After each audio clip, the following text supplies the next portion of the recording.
Hi there, it's Kelly from Park Hop Magic. Welcome to my channel. Today's video is going to be all about using a scooter in the Disney parks in Florida.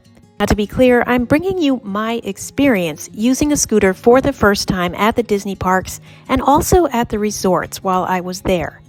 I'm going to show you what it was like to learn how to use the scooter, get around in crowded areas such as Main Street USA and gift shops, and how to get on and off transportation.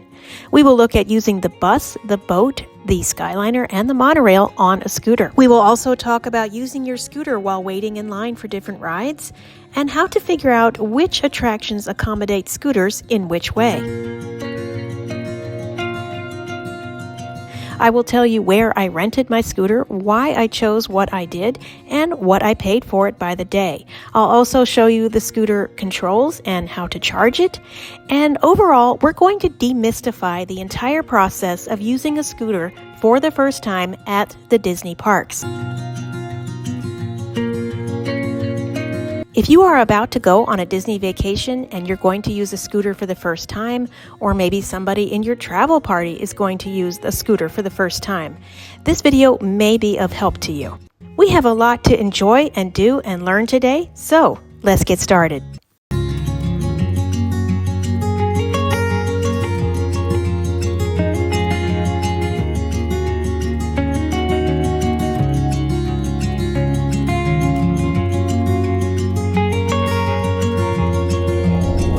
All right, let's start things off. And I will tell you right away, I rented the scooter because I do have a problem with one of my feet. I can walk just fine. I just can't walk very far or very long without significant pain. So I rented the scooter, and let me tell you, it made all the difference in enjoying my vacation. As far as renting your scooter, as far as I know, you have two options. You can rent directly from Disney at the parks or Disney Springs, or you can rent from an outside company and have the scooter delivered to your resort or your hotel. I chose to rent from an outside company.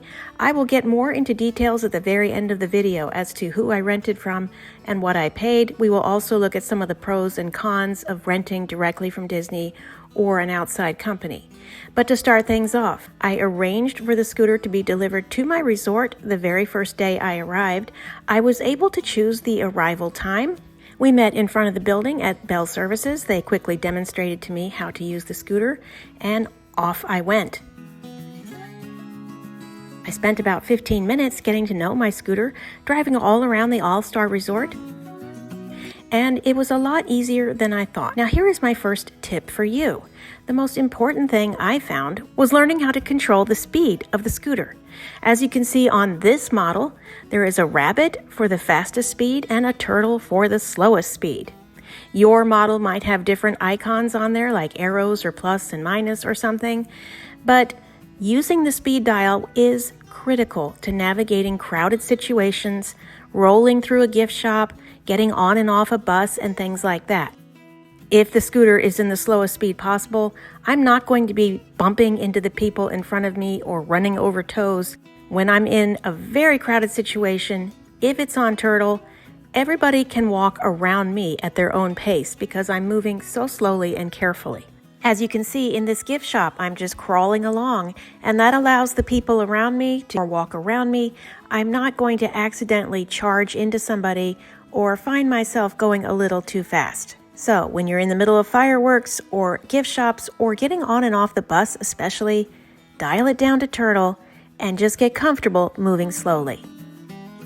When you're in an uncrowded situation like right here, by all means, turn it up to rabbit and go as fast as you like. It's really wonderful to be able to move just a little faster than you would if you were walking and get to where you want to go more quickly. I will say that the very fastest speed on the scooter is not very fast. You're not going to tip over. You're not going to be out of control. So no worries there. Once I was ready to take my scooter to the park for the first time, the first thing I had to do was deal with transportation. If you're staying at a Disney resort, you will have access to Disney transportation. It could be a bus, a Skyliner, a monorail, or a friendship boat. In my case, I had to get on the bus to go to the Magic Kingdom. Using a scooter on the Disney bus could not be any easier. Drivers are well trained and well experienced on how to accommodate scooters. All you have to do is find the appropriate place in line right here. When the bus arrives, they will unload the bus first, then they will put down the ramp, and then they will board you and your party. After you're all boarded, then they will board everybody else. If you feel comfortable, you are invited to drive up the ramp yourself and then back your scooter into the appropriate spot. If you find that difficult, the driver can do that for you. You just remain on the scooter and he will maneuver it where it needs to go. Once they have you in place, they will belt the entire scooter and you into place for your own safety. And then, as I said, everybody else boards the bus and off you go. When you arrive at the park, everybody else will get off the bus first. Then the driver will let down the ramp, he'll unbuckle you, and help you exit the bus. It could not have been any easier, and most buses can accommodate multiple scooters at a time. Let's just take a minute here and look at some of the other transportation you might want to use on your scooter. First of all 4 forms of transportation can accommodate a scooter just fine, and that does include the Skyliner. They have special cars. You will get in a special line, they will put you off to the side with your party, and they will pause the Skyliner to load you and your party into these special cars. When you arrive at your station, they will pause the ride so that you have plenty of time to scoot off of the Skyliner safely. As far as the monorail, they will come put a ramp down for you and you can just ride your scooter right into the center of the car. Other people will board and sit all around you, and when it's time to exit the monorail, they will get the ramp back out and off you go.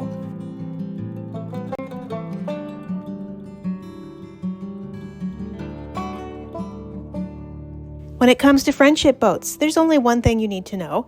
There are 2 kinds of friendship boats out there, and only one of them can accommodate scooters, and it's pretty obvious which one is which. This particular boat right here obviously cannot accommodate a scooter.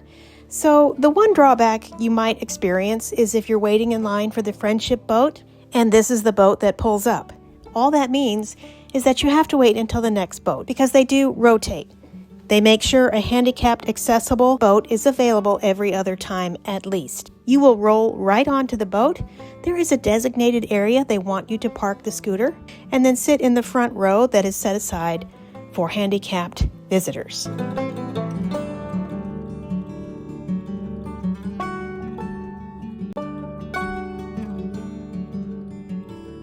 So if you have any concerns at all about using the Disney transportation, please put that worry aside.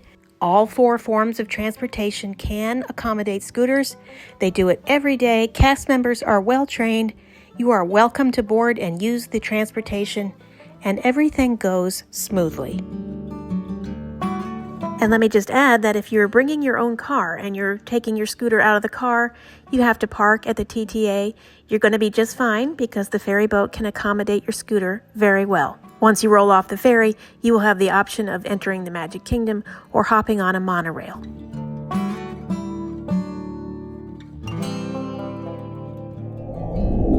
All right, let's get down to what it was like to use the scooter in the parks. And I'm also going to show you different things you need to know so that you can plan ahead for all of the rides you would like to ride.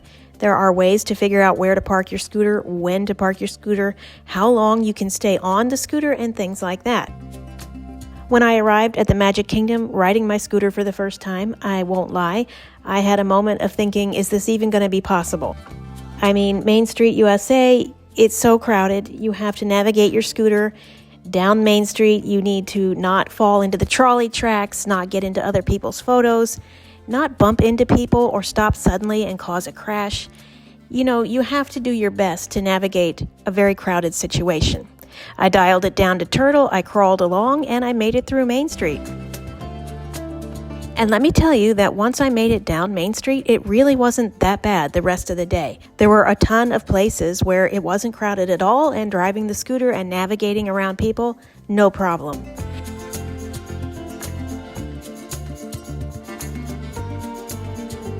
Now, of course, it was extremely difficult to navigate the scooter directly after fireworks or directly after a parade. You want to keep that in mind. If possible, if you're not in anybody's way, you might want to just sit on your scooter and let lots and lots of people leave before you do, so that you're not battling the crowds quite so heavily and having to deal with people cutting in front of you or having to stop suddenly and having people crash into you. So that is a tip I have for you. After parades, after fireworks, if you can stay where you are, just stay there about 15 to 20 minutes, let the crowds get ahead of you, and then make your way out. But getting back to riding rides, here is what you need to know. Almost all of the rides at the park can accommodate a scooter through the line. That means you can go up to the line, stay on your scooter all the way until it's time to transfer to the actual ride vehicle. There are a handful of rides that require you to park your scooter near the entrance to the ride and not take it through the line. You will be expected to either stand and walk your way through the line. If that's not possible, another option is to borrow a wheelchair. If you are required to park your scooter, there will be wheelchairs available for you to borrow. You can use those to get through the line. And once you board the ride, a cast member will take the wheelchair and bring it around to the exit so that when you get off the ride, it's waiting for you and you can take that wheelchair back to your parked scooter. When you do have to park your scooter, you're going to want to go wherever the cast members direct you for specific scooter parking. Anytime you park the scooter, you take the key with you. This is very important because when there's a bunch of scooters parked in one spot, they tend to all look the same, and it's entirely possible somebody might get on your scooter and drive off with it unknowingly. So make sure when you park your scooter, you take your key with you. If a cast member needs to move your scooter for some reason while you're gone, it's okay. There is a neutral button on the bottom of the scooter that they can just flip, and they can roll the scooter easily back and forth to wherever they need to put it. It's very easy. Every ride you can either stay on your scooter till the last minute or park your scooter in the designated area, borrow a wheelchair, or walk through the line. Now, how do you know ahead of time which rides accommodate the scooters all the way through the line? You can wait till you get to the ride because, of course, cast members will explain to you what to do with your scooter. But if you are scoping out the park or planning your day and you want to know ahead of time, which rides can I stay on my scooter all the way till the end, and which rides do I need to park for? This is where your My Disney Experience app comes in handy. Everything you need to know about ride accessibility for every ride in every park is right here. To find out more information about each ride, you will open the app, and then you will choose the park that you're in, and you will go to this little icon down here that looks like a map finder, and this will indeed take you to the map of the park you're in. From here, you can look at all of the different rides and just pick the one you want more information about. Let's go ahead and find out what's required with Tiana's Bayou Adventure. We click on the ride and we scroll down here to accessibility and other information, and it says must transfer from wheelchair or ECV. This means at some point during the line, you're going to have to transfer from your scooter onto the actual ride vehicle. Now, you will find that this is the most common requirement for the rides at most of the parks, needing to be able to transfer from your scooter onto the ride. So that probably won't be a surprise for most rides. However, there are a few rides that state very plainly you must be ambulatory. They can't transfer you straight from a wheelchair or scooter onto the ride.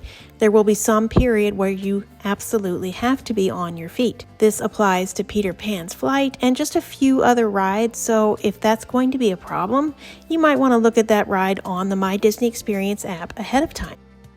Now, there are also some rides that can actually accommodate a scooter or a wheelchair without you having to get off at all. Surprisingly, Jungle Cruise is one of these rides.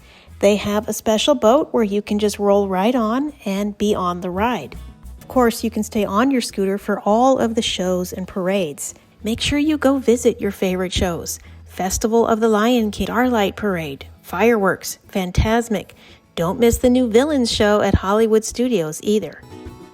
As far as my personal experience, when I went to the park for the first day on my scooter, I used the app to check rides ahead of time just so I knew what to expect in most cases. Occasionally, I just rode up and found out what was expected when I got there. Now, let me mention that the TTA, the People Mover, that's another ride where you must be ambulatory. There is scooter parking right there at the bottom of the ramp, so it's very convenient, but keep those things in mind as you plan your day.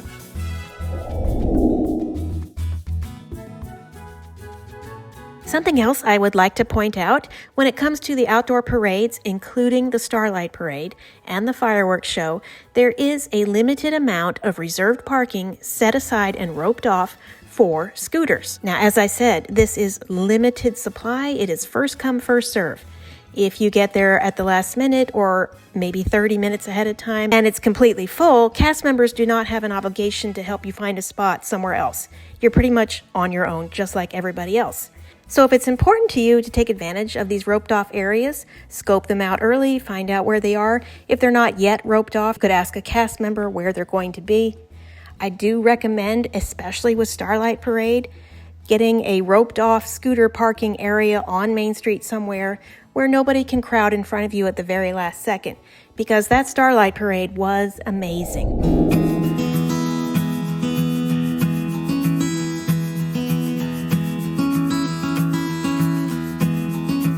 All right, for those who just want to hear about my personal experience, I'm getting ready to wrap up that part of the video right here.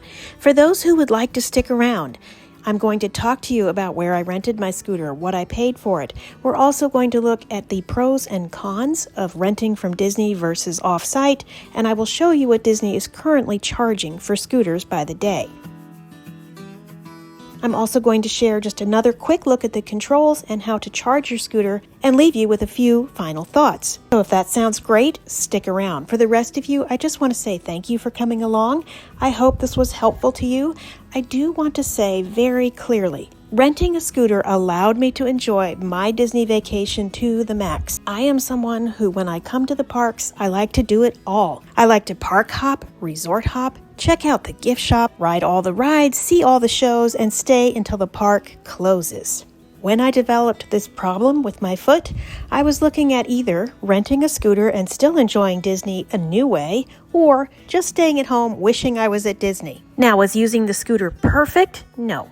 I would much rather any day be out walking around on my own 2 feet like I used to. I don't love getting on and off the bus. It's completely seamless and easy and no problem, but I just feel a little self-conscious. There's nobody making me feel that way. It is a bit tricky dealing with crowds when you're on a scooter. Fortunately, it's not that way all day long. There are little things you need to do to take care of your scooter while you're out and about, especially if it's raining. All this to say that I would rather be walking around, but that's not an option right now. And when that option is not available, using a scooter is the very best way to enjoy the parks as long as I want to, as much as I want to. So I'm here to say that if you would like to go to the Disney parks, you find yourself needing a scooter this time, I would encourage you to do that. The Disney parks are wonderful. They are a one-of-a-kind vacation. There is so much to see and do there, and having a scooter lets you enjoy the parks without missing out. Get that scooter, go to Disney World, have the time of your life. Thank you so much for enjoying this part of the video. For the rest of you who would like more information, let's get started on that part right now. When it came time to rent my scooter, I admit, for better or for worse, I did my research through social media. I chose a company that had good recommendations. I chose Park Hopper Choppers. Now, let me just say that several names came up consistently as recommended companies. Here are just a few. There are many, many companies to choose from. I happened to choose Park Hopper Choppers, and I was very satisfied. I'll tell you more about that in a minute, but first, let me just pause here and explain. This video is not sponsored in any way by any company. Park Hopper Choppers did not sponsor this video. I'm not getting any kind of feedback from them. They have no idea I'm making this video. So when I bring you my review, I am being completely honest. When it came time to rent a scooter, I chose Park Hopper Choppers. I went to their website. I was browsing around. I noticed an option to text for more information, so I just started a text right there and then. This was around 9 o'clock at night, and they texted me back immediately. We had a quick conversation, and then they made a recommendation for which scooter I might like. We settled on a scooter. We arranged for the delivery date and time and which resort they were going to deliver to. They gave me the pricing information, and that was that. Here's what I learned about scooter pricing. You pay less per day the longer you rent it. So if you're looking at renting it for just one day, you might see some really high numbers on the website. I rented mine for a week, and I ended up paying between $35 and $40 per day for this scooter. That includes delivery and pickup, which I thought was completely fair. As I said, if you rent just 1 or 2 days, the rates may be quite a bit higher. If you shop around on different websites, you will notice prices start between $100 and $150 a day. So make sure you do your math ahead of time, and don't be put off right away by the pricing you see on the screen, because if you're going to rent for several days, that price could come down considerably per day. But as I said, if you're only renting 1 or 2 days, the price will be much higher per day than if you rent for a longer period of time. So when you're shopping for scooters on the internet, make sure you go ahead and get into that website, renting multiple days, put that information in there and get a proper quote. Now that we've looked at what I found off-site, let's look at what Disney offers for someone who wants to rent a scooter in the park. Now, if you'd like all the information possible from Walt Disney World themselves, make sure you go directly to their webpage. I will put a link for that in the description box below. And they have a special page right here, everything you need to know about renting an ECV. This includes the price, the deposit required, and little bits of information that are going to be important to you. As you can see, the prices are right here, $65 a day to rent from Disney directly at one of the parks. You will need a $20 deposit. Also, $65 a day at the water parks and Disney Springs, but you will need a $100 deposit. Both of those deposits are refundable. While you're here, scroll around. As you can see, it says right here, ECVs are available on a first-come, first-served basis. Keep in mind there are a limited amount of scooters, and if you get there and there are none, you may want to have a backup plan in mind. Be aware you'll need a photo ID. You must be over 18 years of age to rent. There is a weight limit, and there are just general facts and information right here. You will also see a really fun feature here, which is an interactive map. If you're planning to rent at one of the parks and you would like to know where do you go exactly to get the scooter, you're going to come right here. You're going to click on the park that you're planning to visit. For example, we're going to Animal Kingdom today. We're going to click here and it says Rentals at the Garden Gate Gifts. So you click on that, it will take you straight to the star and show you where Garden Gate Gifts are. You can zoom in, you can zoom out, so you get a better overlook of where you need to go to get your scooter. And this is just a handy reference tool. Of course, you can always ask a cast member at the gate as well. All right, so right off the bat, maybe you're looking at the pricing information and thinking to yourself, why would I not rent directly from Disney? They are cheaper by the day. If you want a scooter for 1 day, maybe 2 days, you don't want to pay $100 a day up to $375 a day. Disney says right on their website, it's $65 a day. Well, that may work out best for you in the long run. That will be up to you to decide. But here are a few things to keep in mind when you are comparing renting from Disney and renting from an off-site source. The first thing I think is important to understand about renting from Disney is that there is a limited supply of scooters. Even if you rope drop, you may find yourself with hundreds and hundreds of people in front of you wanting to rent a scooter. By the time you get up there, it is possible there might not be any scooters left. This is especially true if you're planning on coming later in the afternoon. Maybe you're just coming for the evening. If having a scooter is completely critical to enjoying your day at the park, then you may want to consider renting from off-site. A second thing to know about renting from Disney, when you have a scooter of theirs in the park, you can only use it in that park. If you're planning to resort hop for lunch or go to a different park, you can't take that scooter with you. If you would like the flexibility of going out and resort hopping, maybe riding the different forms of transportation just for fun, you're going to have to get a scooter from off-site because you cannot take Disney scooters outside the parks. So when you're planning your scooter rental, ask yourself, what am I going to be doing and what do I need my scooter for? If you need the scooter for pretty much everything, you may want to consider renting from off-site. Now here's a good thing about renting from Disney. If you plan to park hop, you do not have to pay a new fee every time you go to a different park. If you go to the Magic Kingdom in the morning, for example, you will pay your $65 and get your scooter. You will use it as long as you need to. And when you're ready to leave the park for the day and go to your next park, they'll give you a ticket to take with you to the next park. And when you arrive at the new park, you show them this ticket and they will give you another scooter to use in that park without an extra charge. Now keep in mind, this depends on whether or not they have scooters available. So once again, you are taking a chance. If you park hop in the middle of the day, the new park might be out of scooters for the day. We could probably sit here all day and pick apart the pros and cons of both ways of renting, but those are a few key things to think about when you make your decision about where to rent from. I'm going to wrap up that portion of the video now, and we're going to finish things off by one last look at the scooter controls and just a few things to keep in mind inside the parks and outside the parks if you take the scooter back to your hotel. Okay, now the scooter controls are very easy. They will vary from model to model, but not substantial. Number one, remember to take that key with you anytime you leave the scooter. Whether you're going onto a ride, going to the restroom, anything at all, take the key with you. This is how you tell how full your battery is, how close you are to running out of a charge. You just keep an eye on this monitor here, and it will let you know when you're getting low. Don't forget that speed dial. It is essential to driving the scooter safely through crowds and on and off transportation. The handles on the side go forward or make you go backward. And that's about all you need to know. Now don't forget, there is a switch on the bottom of the scooter. This puts the scooter in neutral, so even when it's turned off, it can be easily rolled in and out of your hotel room so that you can plug it in and charge it and store it for the night. It can be moved by cast members at the park if necessary.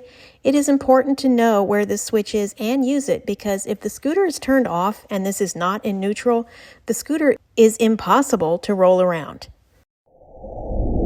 Now, in my experience, because I traveled solo, the hardest part about using a scooter for me was getting it in and out of the hotel room because there was no doorstop. Now, this may sound like an insane tip. If you are traveling solo, I recommend you buy a doorstop and bring it with you. I couldn't find anything in the hotel room heavy enough to hold the door open while I rolled the scooter in and out. It was very awkward. So if you're traveling alone, give that some thought. Now, if you're thinking you're not going to bring your scooter in the room, you're going to leave it out in the hallway, make sure you call the front desk and ask if this is okay. In many cases, it is not okay to leave your scooter in the hallway when you're not with it. Along those same lines, when you are at the park, always park in designated scooter parking. Now, sometimes this is with strollers and sometimes it's not. So don't assume that just because you see a bunch of stroller parking, you can slide your scooter in there. Make sure it's allowed. Make sure you're not supposed to park somewhere else. Never leave your scooter somewhere random that you think is out of the way and won't bother anybody. Always look for the designated parking. Okay, 2 more things to say and then we're done. Number 1, you need to prepare for rain. If you're going to be out and about and it starts raining, you have to protect your scooter. If you look online, a lot of people get very creative with this. There are people who buy shower curtains to bring and cover up their scooter. There are people who bring multiple ponchos so they can cover themselves while they're on the scooter and also cover the scooter itself. But you do need to plan on having something to provide for the scooter in the event of rain. Now, my very last tip for you is find something to attach to your scooter that helps you identify your scooter in the middle of a crowd. If you're in a hurry or you come back to the scooter parking and there are hundreds of scooters that look like yours, you want something on your scooter to help you quickly identify which one is yours. When I went, I tied this little Donald Duck toy to the basket of my scooter, and it did a great job helping me find my scooter in a crowd. Of course, anything you attach to the scooter you are risking losing while you're not with the scooter itself. But get creative. You can attach just a plain colored ribbon. And if you're interested in getting creative and having fun with this, you can go on Etsy and find all kinds of personalized scooter tags. These are fun. You make them whatever you want. There are a lot of designs to choose from. You bring it with you and then you just attach it to your scooter basket when you get there. All right, that's going to wrap up this video. For anyone left watching, thank you so much for coming along with me. I hope that you found this video helpful. I also hope that if you're planning a trip to the parks, you find yourself needing a scooter for the first time ever and you're a little hesitant, that this video has helped put your mind at ease.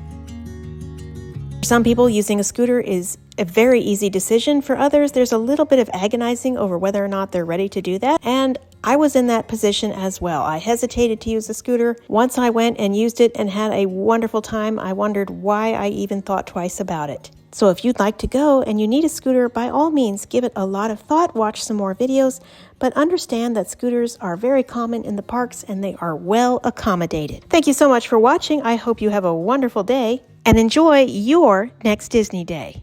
Bye-bye.